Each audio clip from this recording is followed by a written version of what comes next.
Welcome back, everyone. Good evening. It is a very beautiful, bright Monday evening, 8 p.m. Well, gone 8 p.m. now here in Spain, 7 p.m.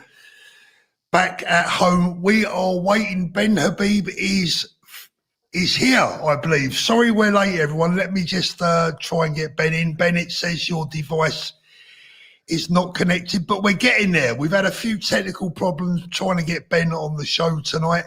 What did they say, Richard? Don't work with politicians and people called Richard. Yeah, exactly. And no plan survives contact with the enemy. So I just wonder, has Nigel got the gremlins on this? Do you know what I mean? Oh, dear, because we have got one hell of a show waiting for you here. Man. Ben, the message that I'm getting, it says you need to connect your mic and cam before I can add you to the screen. So, Richard, if you just want to carry on waffling for a moment, I'm just going to send Ben a couple of instructions, mate.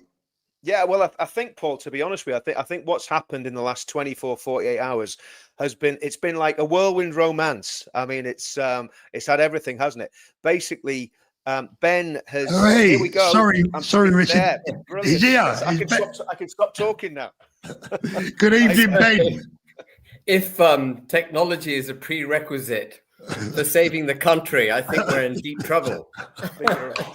You're right. Oh, Ben, that's funny. You're late, but what intro. Right, look, Ben, I'm really first sorry. of all, I'm really sorry. No, it's not your fault, Ben. It's just technical things happen. First of all, Ben, thank you for coming on. Massive congratulations on the official launch of your new party, Advance UK. Welcome back to the show. Now, I know that you are a super busy man. I know that you've got another big interview in, I think, 20 minutes or so. Is that right? Well, they've delayed it till 7:45. So fantastic. If people aren't bored by me. Well, the questions that I've got in front of me, Ben, and you were very brave and said to me, Paul, we'll just do it live. Well, Ben, you asked for it, my friend, and you've got it. So, well, thank you. I much prefer it, and I'm very grateful to both you and Richard for having me on. And I much prefer to be grilled without it being, mollycoddled. Give it to me. Hit me. Well, I tell you what it is now. There has literally been hundreds and hundreds, if not 1,000, questions that have come into my inbox overnight for you. But what I've managed to do, I hope, is condense them into an interview or a set of questions. I hope we'll cover just about everything or as much as we possibly can in such a short time. So let's get straight into it. Richard's got one or two questions as well. The first one is a really simple one. Why do we need a new political party for the United Kingdom? So we all know the problems with the Conservative Party.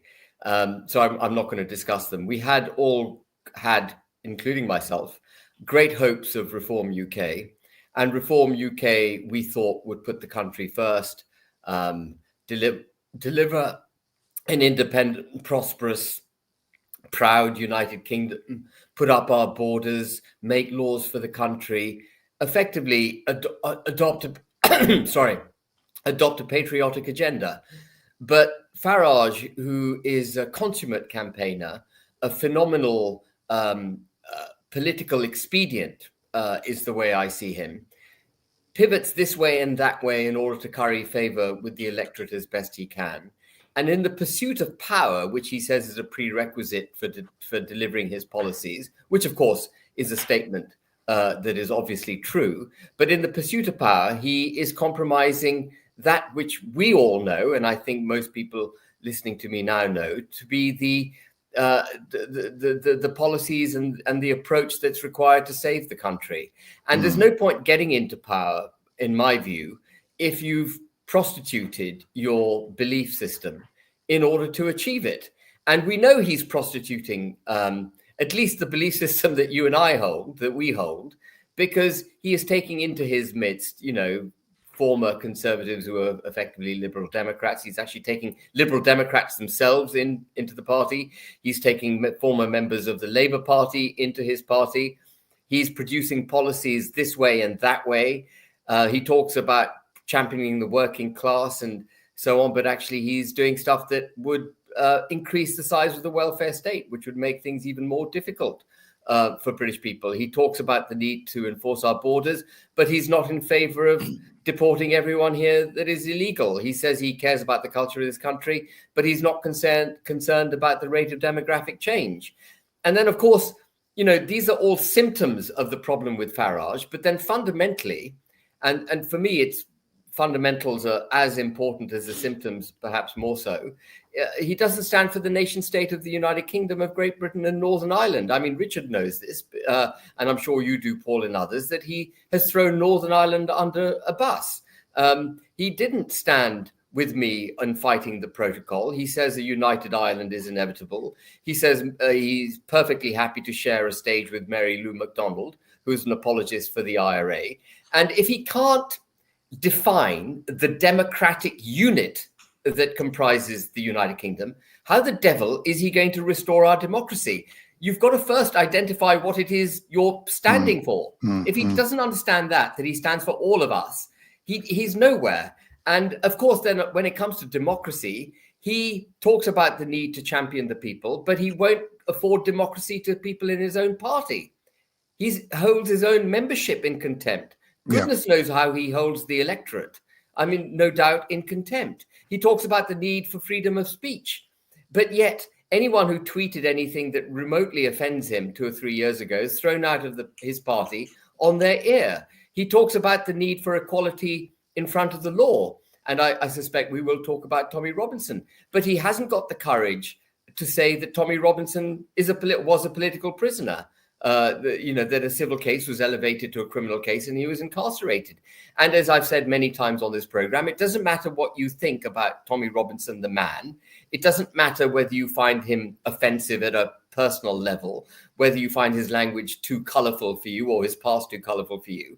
You've got to separate those sensibilities from what's going on and understand that actually it's the political manifestation of Tommy Robinson that is being shut down. And that is not equality in front of the law. That is two-tier criminal justice, which he's prepared to accept exists, but not when it comes to protecting, as it were, our own. So he doesn't believe in the nation state. He doesn't practice democracy. He doesn't practice freedom of speech, and he doesn't practice equity under the law. So what the hell does Farage represent? And sorry, that was a very long-winded answer, but we need a political force that understands these very basic things. These what I've said should not be the preserve of the few. It should be the guiding principles of all political parties and all governments.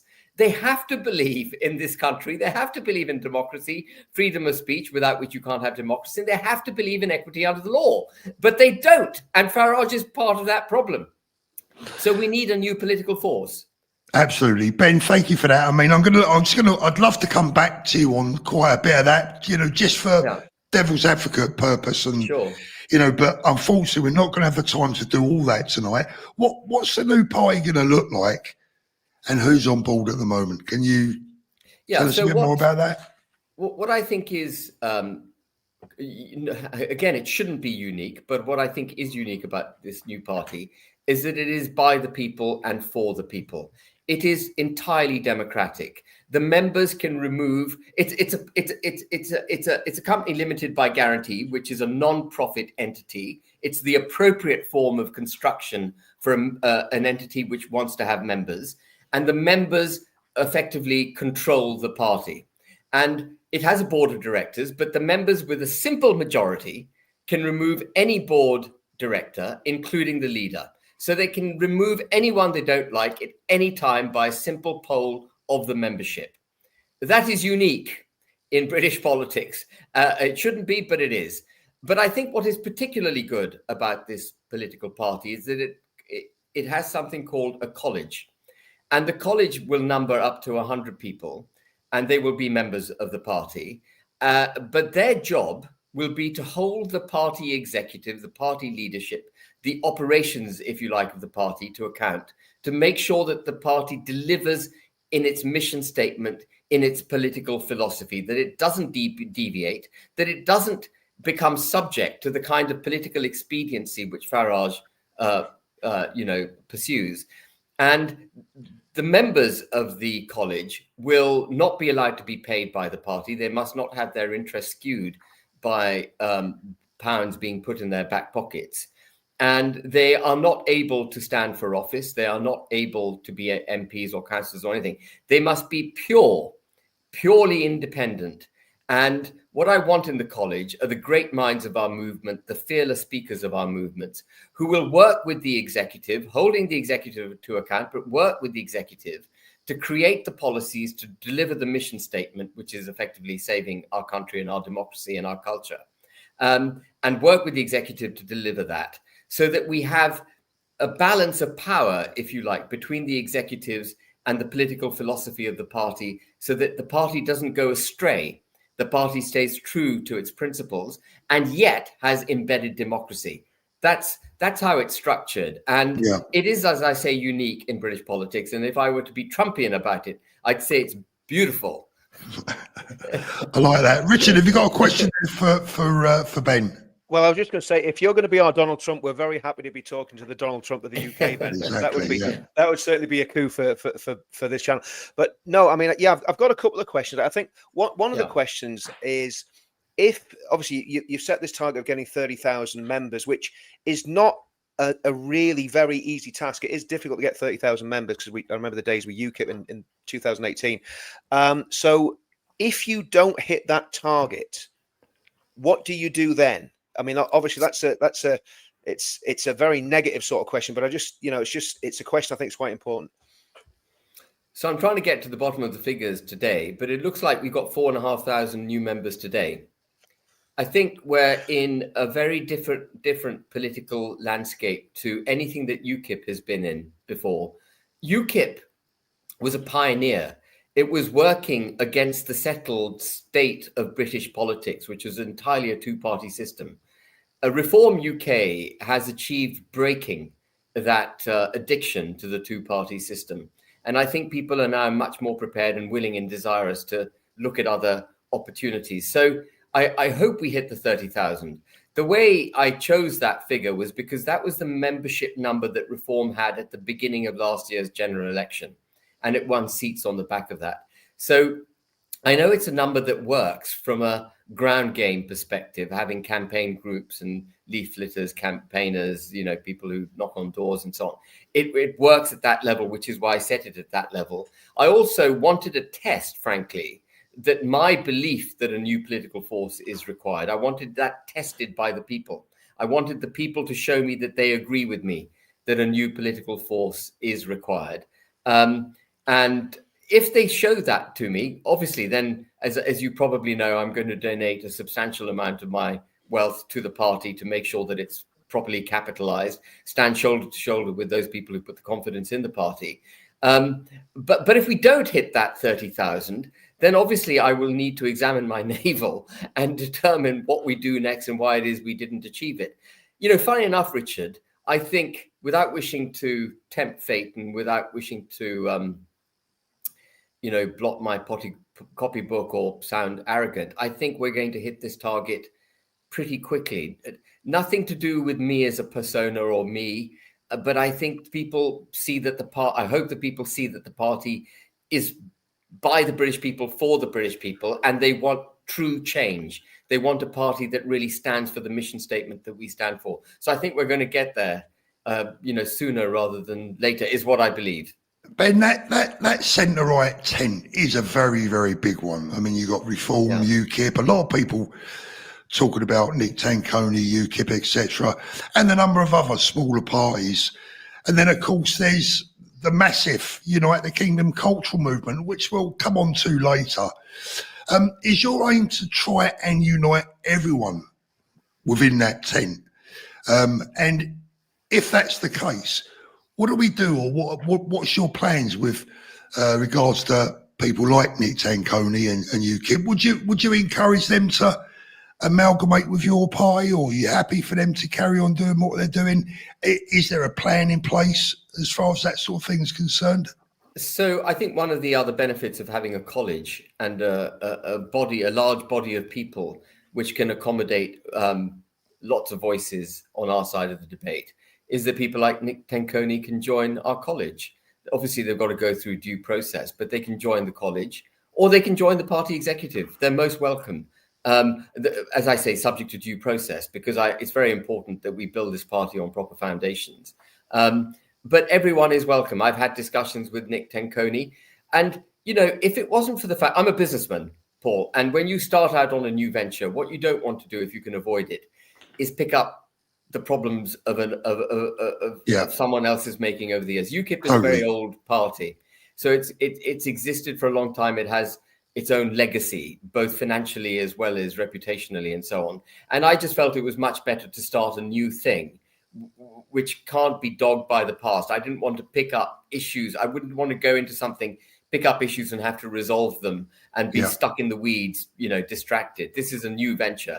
But if Nick Tenconi wishes to join, Lawrence Fox, I had some exchange with him this morning. If he wishes to join, if Tommy Robinson wishes to join, this is a party for the people, by the people. Can we have Katie Hopkins? You and Katie sitting side by side. I absolutely adore Katie Hopkins. We all want Katie.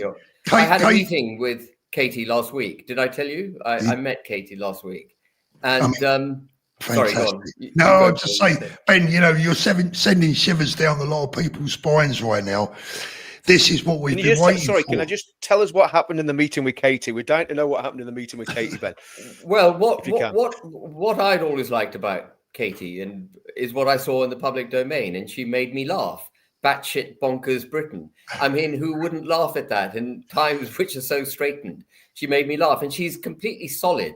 She holds the line, and she's got no ego. You can see that in her public persona. But when I met her, of course, you can have a proper chat. And what I was blown away with was her deep intellect. She has a complete grasp of the entire British political landscape. She sees the flaws that we're facing, and she understands those flaws. And she is supremely pragmatic as well about how to navigate those and how to work to the kind of solution that we wish to have. She's really a first-class human being, if I may say so. I've only met her once, but I'm 60 years old now, and I've been around the track, and you can assess someone reasonably quickly. We met for about an hour and a half, and we discussed everything under the sun about politics. And I think she should be in frontline politics. She's a phenomenal force. I couldn't agree more. I mean, Richard and I have both met Katie, and I would echo your comments. Absolutely. 110%, if there is such a number. Ben, I've got to touch on this. This is huge this afternoon. Now, one of my questions to you today was going to be, do you think Elon Musk might consider throwing his hat in the ring with you? And then all of a sudden, boom, we get this. I mean, come on. That's 1904 that was posted. Elon Musk stole my thunder. Well, so I have the great privilege of having had some interaction with Elon Musk, who, again, is supremely aware of the big issues that are threatening Western civilization. And he cares a great deal about the United Kingdom. He also sees through Farage, as we all know. And when Rupert Lowe was thrown out of Reform, I spoken to Elon in January, and he said, "Why don't you set up a new party?" And I went, "Oh God, do you know how difficult it is to set up a new party in the United Kingdom?" And he said, "No, come on, do it." He's an entrepreneur, right? So he was just saying, "Get on, do it." And I said, no, it's very challenging. It's very difficult, blah, blah, blah. I completely agree that ideally we need a new force, but it's very difficult. And then, of course, Rupert Lowe was thrown out. And that created, I think, an awareness in the electorate and the supporters of Reform that something's not right in Reform. And I think that created the opportunity for a new party. And I texted Elon, I DM'd him then, and said, I now come round to the fact that I come around to the view that I agree with you, Elon, we've got to do a new party. And he came back and he said, I would support that. And now, whether or not he supports Advance UK, that's yet to frankly be determined, even though he said bravo. He needs to understand where we are, what we're going to do. He needs to see that we can succeed. I think we need the British people. I really need the British people to come around me. But I think if that happens, I think, I will be, talking to him, I hope. I mean, Ben, look, I've always believed that potentially we need some kind of delegation. I spoke about this months ago to meet, potentially travel to the US or meet with, our friends in the United States, the JD Vances, possibly even Donald Trump himself. Is that something that you would consider maybe leading in the future, Ben?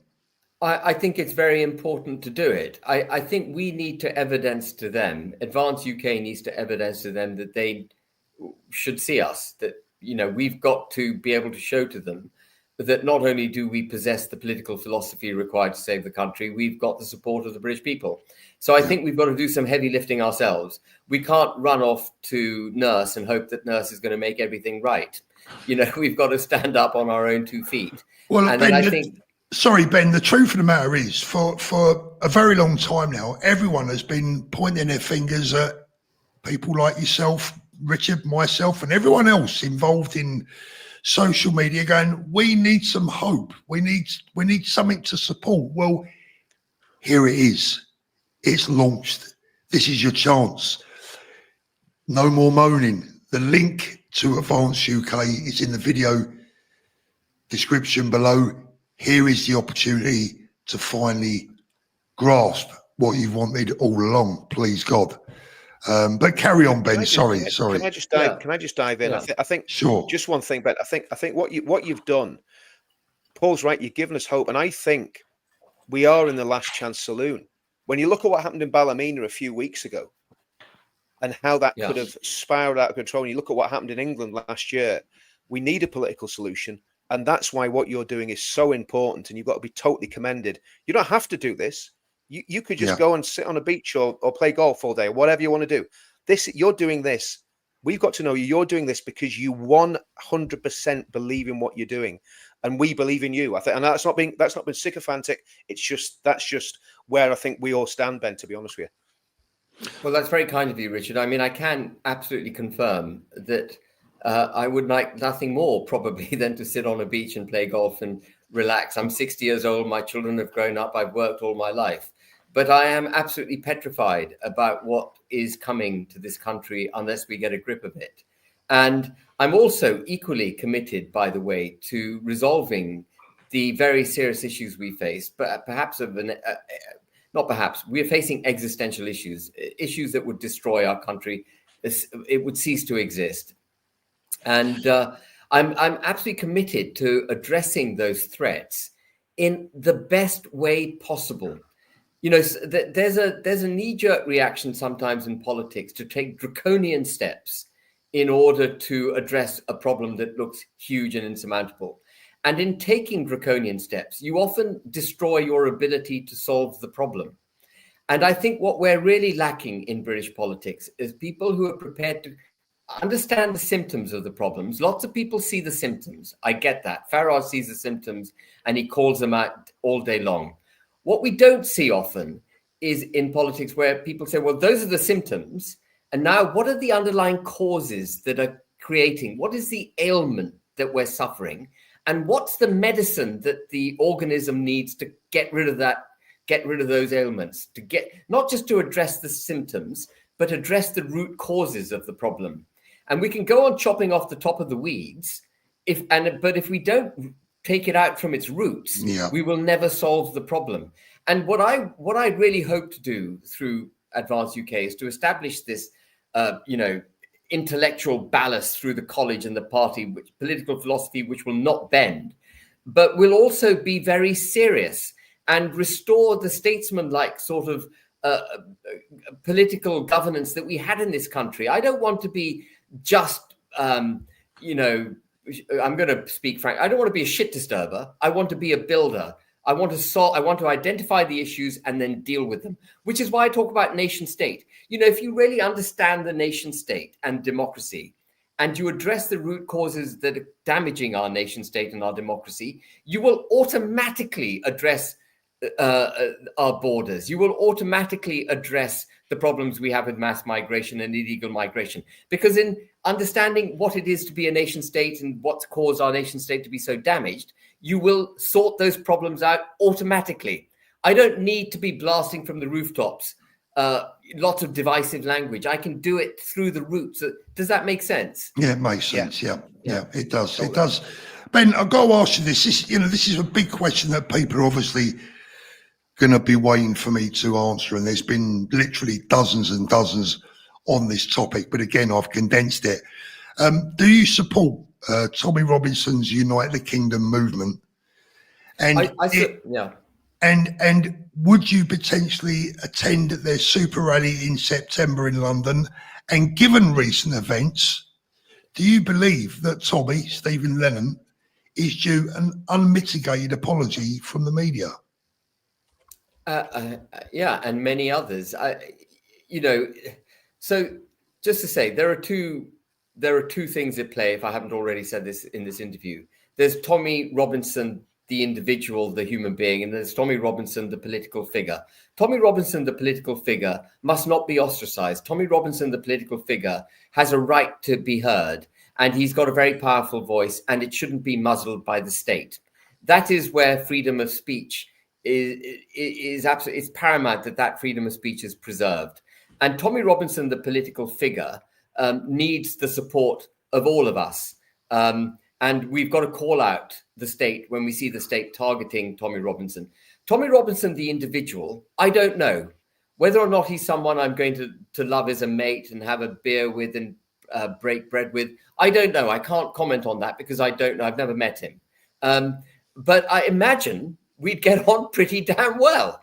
And but that aside, if I'm invited to speak, or I think it's the 13th of September, I will speak. I'm not going to be shy of speaking to the British people.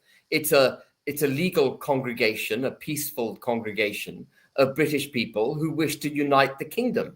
And I've talked incessantly about the union of Great Britain and Northern Ireland, which is unite the kingdom. And if Farage thinks he's capable of sharing a stage with Mary Lou McDonald, my goodness, he should have no fear of sharing a stage with Tommy Robinson, should he? Exactly, Ben, exactly. Well said. Richard, your thoughts? Yeah, well, any more questions? I think if you met Tommy, you would get on, like a house on fire. Me and Paul both know him on a personal level, and he's a really nice guy. He's funny, he's intelligent, very like Katie in a lot of ways. So it would be good for you to meet him. Two more questions. First one, Richard Tice notoriously talked about the people that went to the Unite the Kingdom rallies, tens of thousands of people. He called us that lot. What do you think of that lot? That's the first question. Well, the rules of my new political party the rules of membership were struck partly with Richard Tice's words ringing in my ear. And the rules are very simple. You just have to be a British citizen on the electoral roll and not a member of another party. And I don't care what you've tweeted before. I don't care what criminal record or otherwise you've got. It doesn't matter. If you have the right to vote, you have the right to join my party. We will not be policing our membership. Of course, our members sign up to our mission statement, our beliefs, our political philosophy when they become members. And that's what they're supporting. But I'm not endorsing every single damn member that joins up. They can have whatever views they wish to have. Yeah. How could you endorse thousands and thousands of people? It's crazy. It's crazy. And so what I find remarkable about Richard Tice's throwaway line, which is similar, by the way, to Keir Starmer brandishing all those that protested after the Southport killings as far right, is how could Richard Tice or Keir Starmer understand the nature of every individual that participated in the protests or went to the Unite the Kingdom march? They couldn't possibly know it. There may have been some bad eggs in there, but to categorize everyone in a negative way is, and again, if I may say so, this comes back to where I started this discussion. It's the shutting down of free speech. It's the shutting down of democracy. You can't say 100,000 people who congregate around Parliament Square are all awful. How is that consistent with free speech and democracy? Yeah. It's absolutely antithetical to it. And Richard should have known better. Farage should know better. Yeah. Absolutely. Well, Ben, I mean, yeah, go on. Sorry, Richard, carry on. Yeah, just the last one. And this is the big picture question. Let's say what we want to happen happens, and Advance win the next general election, because that's what we're playing for. We're not playing to be a lobbying group. We're playing to win an election. Advance win the next general election. You find yourself as Prime Minister. What does the next 10 years look like for the United Kingdom under an Advance government with a supermajority? That would be a wonderful thing. I would have a superb cabinet, people who are absolutely expert in their respective fields, all of whom utterly believe in the mission statement of nation state, freedom of speech, equality under the law, and so on. And we would not rest for a moment until we had restored the United Kingdom to its former constitutional greatness, its former cultural integrity, because our culture has been so deeply damaged. And we become a nation where policies are made for the betterment of the country and the betterment of the people, irrespective of what the global order may wish to have. And it is going to be even if we get into government, it's going to be a painful process. There will be some economic pain we'll need to take to correct the course of action, the direction that the country's in. But we will explain it all to the people, and we will then hope that the people will follow us. What we won't do is tell the people what we think they want to hear in order to garner their support, and then do something completely different when we're in office. We're going to be very clear from the start. This is what we're going to do. And please vote for us if you believe in this agenda. Ben, I know that you need to be away very, very quickly. I do have a number of questions for you that have come through here. Richard and I will deal with them after you've gone. I've still got some questions for you, but I know you have to be elsewhere. No, go. I've got 5 minutes. Go. If you want to, unless you want to get rid of me, which is fine. No. Absolutely. How would you protect the party from deliberate infiltration groups from the genuine far left and the far right? The entryism. How is there any way that you can deal with that? Well, that's why I've got the college. So the members can be whoever they want to be, whoever they are. They can, if the far left want to try and infiltrate, great, give me your money, join up. But the college will be the intellectual ballast, the heart, soul, conscience of the party that will make sure that we don't deviate from our mission.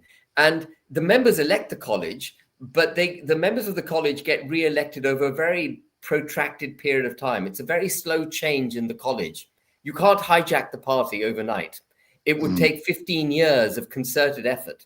And even then, I have a proviso in the constitution of the party, which allows the leadership to identify if there's a set of members or members who've just joined the party for malign influence, for malign intent. So there is a fail-safe, but actually I think the college would protect the party en route to, one thing I want to say is, even if I fail in my lifetime to deliver what's required to save the country, I hope that Advance UK, given its constitutional integrity as a party, can go on after I'm dead. It's not about me. It's about making sure this is a party of the people, by the people, for the people. I know that sounds quiche, but it is absolutely that case.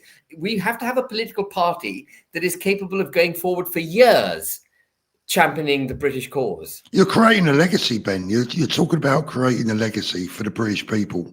Yeah, I hope so. I hope if there's anything I can leave, if it's a political party that can stay true to its principles and be brave and talk fearlessly for what needs to be done in order to save the country and to promote the country's interests, my goodness, I'll go to my grave, a happy man. Absolutely. Let's have a little look here. One or two of the comments coming in. I know you got to go, Ben. I'm sorry, mate. Let's read this one out. Orion Basket, thank you.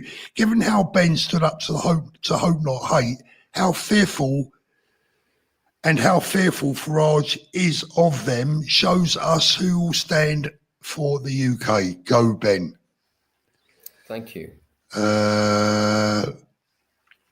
Richard, any final comments for? Yeah, well, I just want to, Ben, I want to thank you, because almost every interview you've done today, we've all been groupies, we've all been glued to the internet watching what's been going on. And but almost every interview you've given, you've championed Northern Ireland, you've championed Northern Ireland's eternal place, well, not eternal place, but a place in the union as long as we want to be in the union. You've pushed back against all the negativity about United Ireland. You push back against the protocol. So I want to personally thank you on behalf of all the people of Northern Ireland for doing that, because it's massively important to us. And I'd like to finish with this. I met Ben roughly a year ago. When we first spoke, he was happy to meet me. Never met me before. We met in a Costa Coffee, I believe. We had a chat and we chewed things over. And ever since then, Ben has kept his word to the letter. To every single one of us, he has been a man of absolute and utter thorough integrity. He has never let any of us down. And Ben, I publicly say, as I've always said to you, as far as I'm concerned, you're our man and you have our support. Well, God bless you and good luck to you, Ben. You are a true man of the people, and that is rare. Thank you for having me on. That's very kind of you. Ben, we wish you all the best. Where are you off to next? If anyone wants to follow you now, what are you on next? Times Radio, slightly different part of the political spectrum. I mean, I'm expecting to turn on the TV, see an old edition of the old grey whistle test, and Ben's going to be on it. Well, give Times Radio what for, Ben, and they deserve to be kept a little bit late. Absolutely. God bless you, Thank Ben. you very Thank much, you everyone, so for much. listening. Thank you I'm so sorry much. about the delay. Speak to you soon. All the best. Bye-bye. Thanks, Ben. God bless. Oh, Brilliant. dear. What a guy, Richard. Brilliant. What a guy. Brilliant. Look, Brilliant. let me just, You know let me just deal. Sorry, Richard. Let me just deal with some Yeah. of the chat, because I'll tell you why. People have sent a few supers in tonight. They deserve to have those questions asked live in front of Ben. Yeah. I'm so sorry that I wasn't able to do it. Ben is on massive time restraints. We had technical issues coming into the show. There are over 1,500 comments there, 3,500 people watching. It's been a nightmare for me personally tonight trying to deal with all that. But what a guy, Richard. What a guy. Absolutely superb. I mean, it's just, I mean, obviously I've got a situation where I'm involved with UKIP, on the NEC, etc.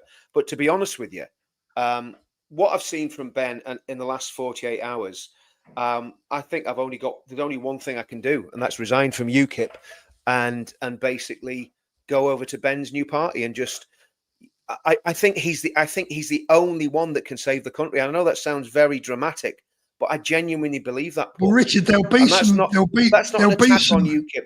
I was going to say there'll be some ardent UKIP supporters out there. And by the way, Nick has my full respect. He gets out there, he's on the front line. Me too. He does a very specific job. But what I've always said, can he become the next Prime Minister? The answer is no. Listen, the bottom line is what we, and I messaged Ben and Nick today saying, look, if we do anything, we should get behind Ben. And I think there needs to be unity. I would love to see the SDP, UKIP, some of the smaller parties say, do you know what? Let's throw a lot in with Ben. Let's try and get on this, the executive or the college. And this is our chance to just say, let's just get totally behind one party, one man who can be Prime Minister. Nick Tinconi is not going to be Prime Minister of our country in 2029. Ben could be. That's the difference.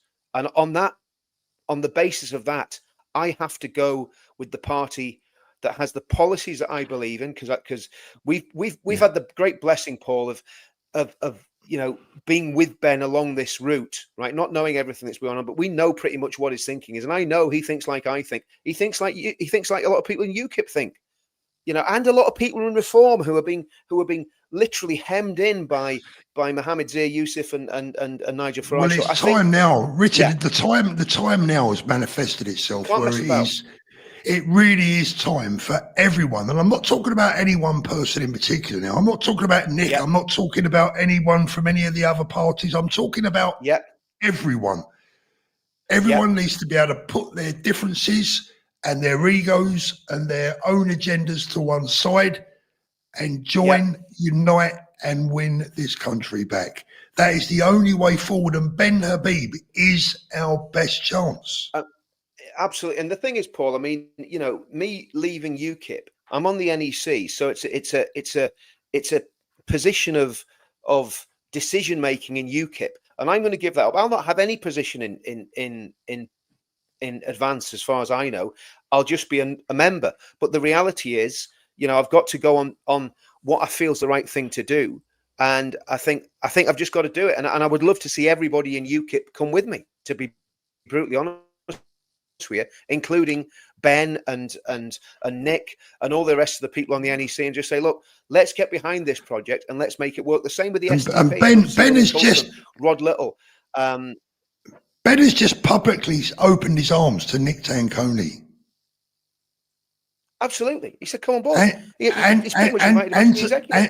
to Tommy and to Katie. I mean, Katie's an absolute must, right? Yeah. Goodyear has been and again, he's got the measure of Sorry, Richard. Goodyear's became he's got the measure of Katie. I mean, when I met Katie, absolutely, I was,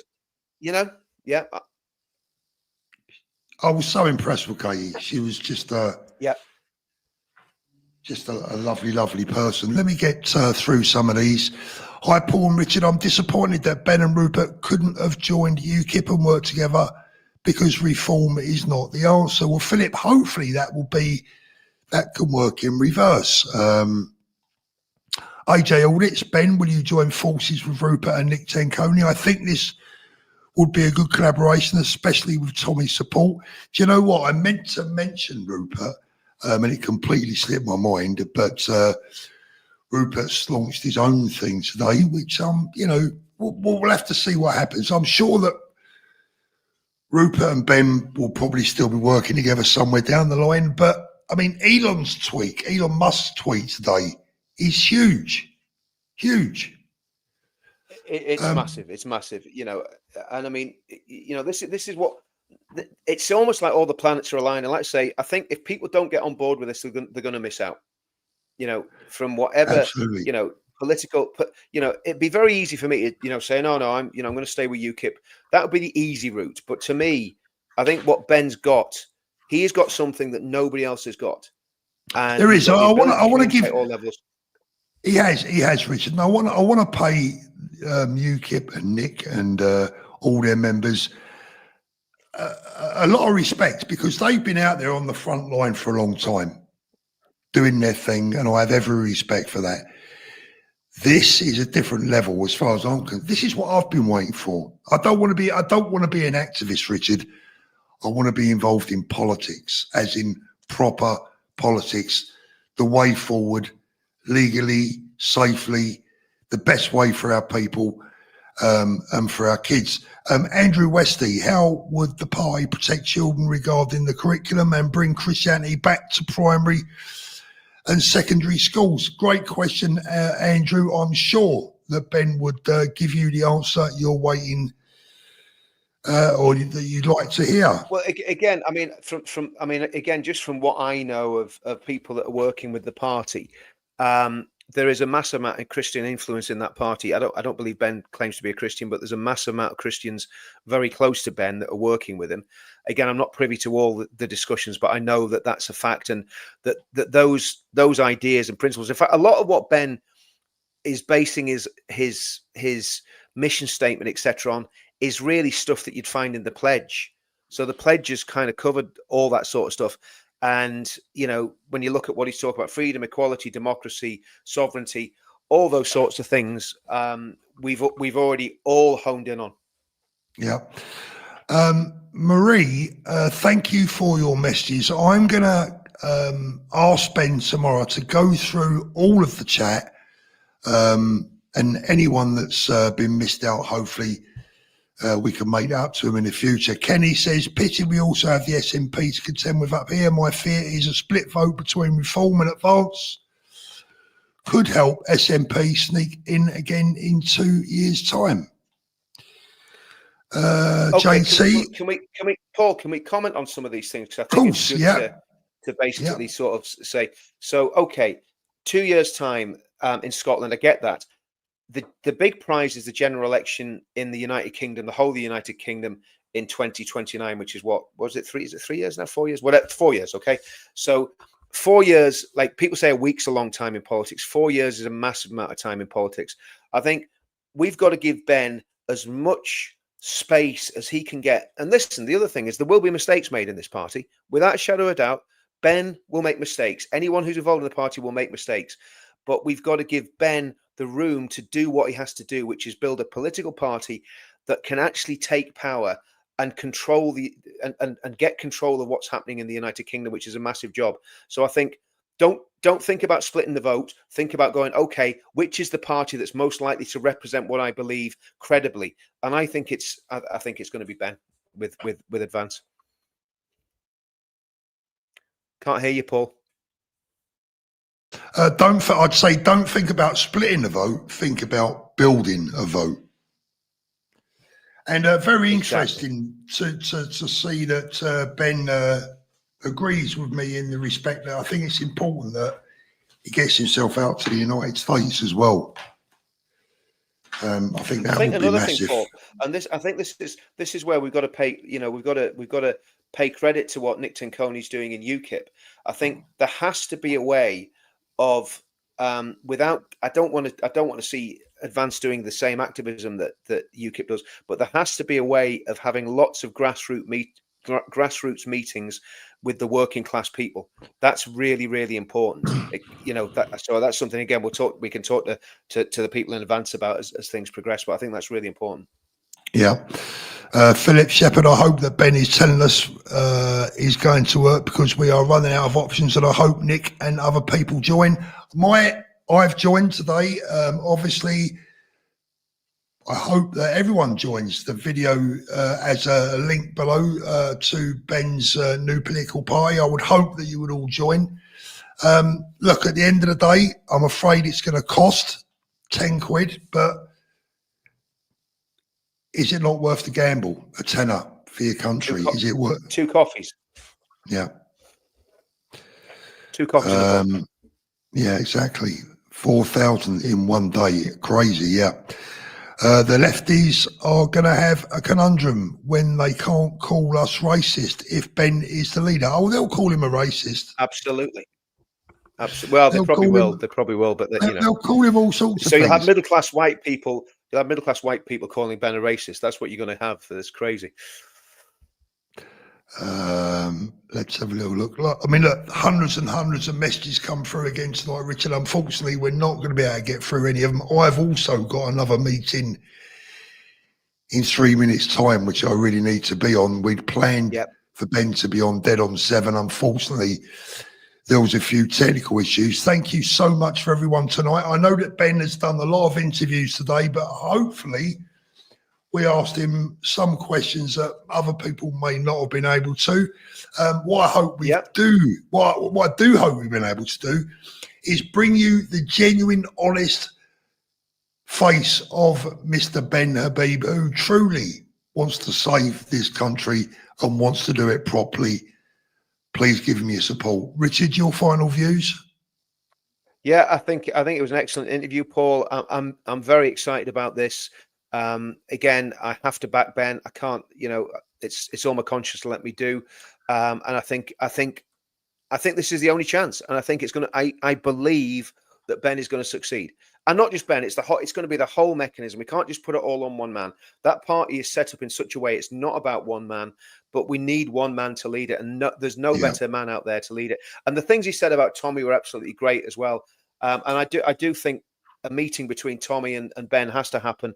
So that they can get to know each other and see how all that goes. And the thing they might not get on, but I think they will. No, they might not. They might not. I think they will. Knowing both of them, I think they will. But here's the thing, Paul. What people have got to understand from talking to Tommy and from talking to people very close to Tommy, he's not interested in being a politician yet.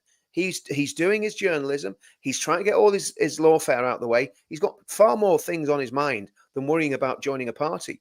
But from what Ben said, there is a place for Tommy at the table.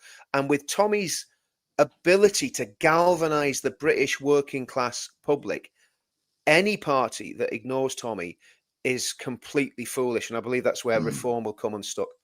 Yeah, absolutely. Richard, brilliant to see you back on this show as well. Been a long Yeah. time. Let's do it again soon. Lovely to see you back, mate. I wish you well. Thanks for everyone for watching. Please give us an upvote before you go. I'd really appreciate it as well. And Oh, if you sorry. could, Counter Media. Will you say yours? Yeah, Counter I was going Media. to say, Subscribe to please Counter make Media. sure you on subscribe to this channel and Counter Media over at Richard's. Thanks for everyone. Thanks to everyone. We'll see you again soon. Bloody hell, Richard! I tell you what, that was rust. It's baking hot in here tonight. It's about 120 degrees. I'm cooking up like a jacket potato. Woof. See you soon, mate. Take it God easy, bless guys. everyone.